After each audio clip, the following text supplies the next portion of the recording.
Going to India for the first time is an amazing experience. But if you're foodies like us, then India will just blow you away, in a really good way. This video is all about the best foodie experiences to add to your bucket list on a first trip to India. We've included 6 in this video, which we think cover a wide range of food experiences available in India and can be slotted into any itinerary. Discover the vibrancy of Old Delhi as you sample delicious street food on a rickshaw ride.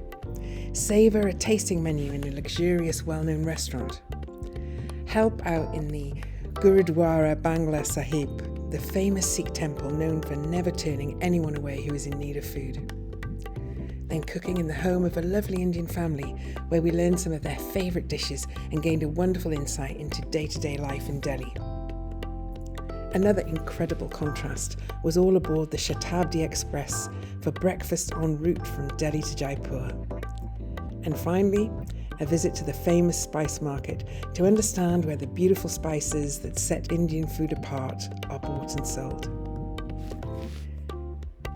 The experiences in this video all took place in Delhi, but you can do similar things in other locations all over India.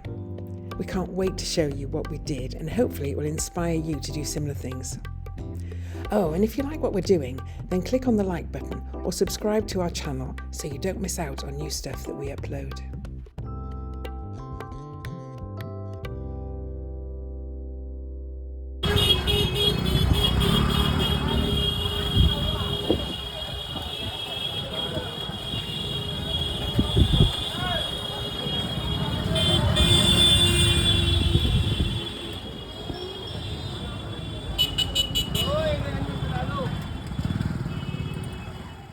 So first up, we have the street food tour. It's really 3 tours in one. The rickshaw ride was just the best way to see Old Delhi.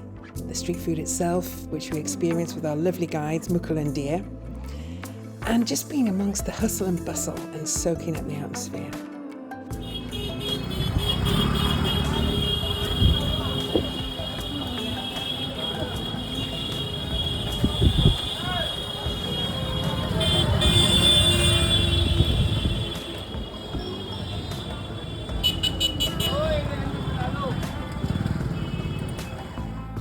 The best thing we did on this trip was to have a guide. Local knowledge is everything. They take you to the best places, you can focus on enjoying yourself, knowing you're being looked after, and you'll get a good combination of food. It feels spontaneous, yet it's been meticulously planned. We learned about the ingredients, how everything is made, and the whole trip was tailored to our needs. We navigated the tiniest of streets and alleyways, not to mention the oncoming traffic of people, motorbikes and other rickshaws. Being in a smaller vehicle meant we could get a more in-depth glimpse of life in Old Delhi. The shop owners, the market stall traders selling everything from clothes and bangles to fresh fruit and veg, and of course, the street food sellers. On the street food tour, we did have a wonderful mix of fantastic snacks. The first one was a samosa aloo tikki. It was a samosa filled with mashed potato and spices, then deep fried and served with a delicious green chutney. Then there was bread pakora, a spicy little sandwich of bread filled with paneer, then deep fried and served with a tamarind dip, like an Indian version of a toasted cheese sandwich, but packed with flavour. The next thing we tried was a dahi halle. Now I'm sure that's not the right pronunciation, so I do apologise. This was quite a complex dish, and there was a real mixture of ingredients, textures and tastes. Crispy papads, then deep fried balls of lentil paste, which were then softened in water, topped with yoghurt and drizzled with both green and tamarind chutney. And then there were also cooked small potato cubes with chickpeas. It was quite a plate and a real mix of unusual tastes and textures, but really nice. Then we tried the pan puri. Oh, this was my favourite thing. Small, deep-fried, crispy spheres which you fill with a mixture of potato and chickpeas, then add coriander and mint, and top with a few pomegranate seeds. And lastly, some tamarind water. And then you pop the whole thing in your mouth. One taste and you will be hooked. We have tried making these at home and are getting better. The next thing we tried was called chole bhature. Again, probably not the right pronunciation. Chole is a spiced, tangy chickpea curry, and bhatura is a soft and fluffy fried leavened bread. The curry was packed with flavour. It tasted like there was a rich meat gravy, but it was completely vegetarian. The bread, as with all the breads we tried in India, was a wonderful accompaniment. And to drink, we stopped at a very small kiosk, which was the width of a door. There was a machine that pressed sugarcane, and the man pushed the sugarcane through the machine about 10 times, and then he added some mint to go through the machine at the same time at the end. Then the liquid is strained and added to a glass with salt and lime juice. It was a bit like a non-alcoholic mojito, delicious and very refreshing on a hot day. The next experience that we did was having dinner at Indian Accent restaurant. We thought it would be really interesting to compare the street food flavours that everyone eats to the more refined experience of a glamorous restaurant. And so we booked a table at Indian Accent, which is in New Delhi. We arrived early, which is very unusual for us, so we sampled a G&T and a beer brewed in Delhi in the lovely cocktail bar. Then we were shown through to our table at the restaurant. The restaurant was beautifully decorated, it was very cosmopolitan, it had a serene feel to it, and the waiters were lovely. They were very attentive and clearly loved what they did and had great knowledge of the food that we were being served.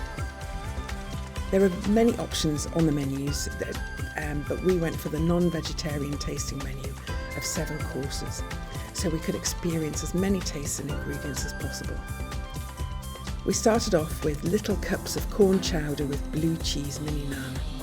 The crab was amazing. There were pork ribs, lamb fillet, desserts, and because they knew it was our wedding anniversary, they slipped in a really nice surprise dessert for us as well, which was so thoughtful. The whole evening was fantastic, so much so that we ended up buying a little souvenir to take away. It's a cookery book with various dishes from the restaurant. Our next foodie experience was helping out in the kitchen of the famous Sikh temple, Gurdwara Bangla Sahib. When we found out that it was possible to visit this temple, then help out in the kitchen, we really wanted to experience and learn about how they feed up to 10,000 people a day. Our guide took us into the temple. First we took off our shoes and covered our heads, then we explored the stunning building and the calm outdoor space before being shown into the kitchen. A lovely lady showed us how to roll out the chapati. She'd obviously been doing it for a very long time, made it look really easy, but we gave it our best shot. Our chapati weren't quite as perfectly round as hers, but I'm sure they tasted okay. There were also the cauldrons of curry and the most amazing smells around as the food was cooking. The dining area where everyone was welcomed and sat together on the floor to eat was incredible to see as well. People just came in and they enjoyed the food that they were given. It was a wonderful experience. The next experience was a cookery class with a lovely Indian family. When you're invited into someone's home to cook with them, it's a very special experience, and it really meant a lot to us. I still think of the afternoon we shared with this lovely family and how welcoming they were, laughing and joking as we all cooked together. They had spoken to us in advance about the things that we might like, and we did mention that it would be lovely to make some parantha, stuffed parantha, so that was part of the menu that they created for us. We started off with masala chai, tea flavoured with Indian spices like cardamom and ginger. And that was teamed with masala papads, which were thin, crispy flatbreads made with black gram flour, topped with chopped onions and tomatoes. There was also a coriander and mint chutney, which was a paste of coriander and mint with a tangy twist. The main courses were paneer butter masala, which was diced paneer cheese cooked in a rich tomato gravy, and also chana masala, which was white chickpeas cooked in a traditional style with India masala. The breads were aloo parantha, which was whole wheat flour bread stuffed with a potato filling, and then butter roti, which was whole wheat bread layered with butter. And to finish off with, there was a dessert called besan halwa, which was a sweet mix of chickpea flour with lots of nuts. We left their home that evening with some new cooking skills and tips, but also with a great insight into their daily life as a family, which was a wonderful gift. Our next foodie experience that we would recommend is breakfast on the train. A train journey in India is a wonderful experience, enjoying another form of transport and soaking up the lively atmosphere. There are all kinds of people on the train. Tourists, families, people going to work. You really see a slice of Indian life. We were on the 6 a.m. Shatabdi Express from Delhi to Jaipur. The sound of it just makes you want to travel on it, doesn't it? The journey was to take just over 4.5 hours, and it passed in a heartbeat, as there was so much to see, both on the train and through the windows. As the train glides out of Delhi, we watch the locals waking up and starting their days. It was great to see more of the countryside as the journey progressed as well. I was really curious about what they would give us for our vegetarian choice. We each got a tray similar to being on an aircraft, and that had everything on that we would need. There was a slice of brown bread, individually wrapped with a portion of butter and a sachet of jam. And then there were 2 vegetable cutlets that was on top of boiled carrots, French beans and peas, and a few chips.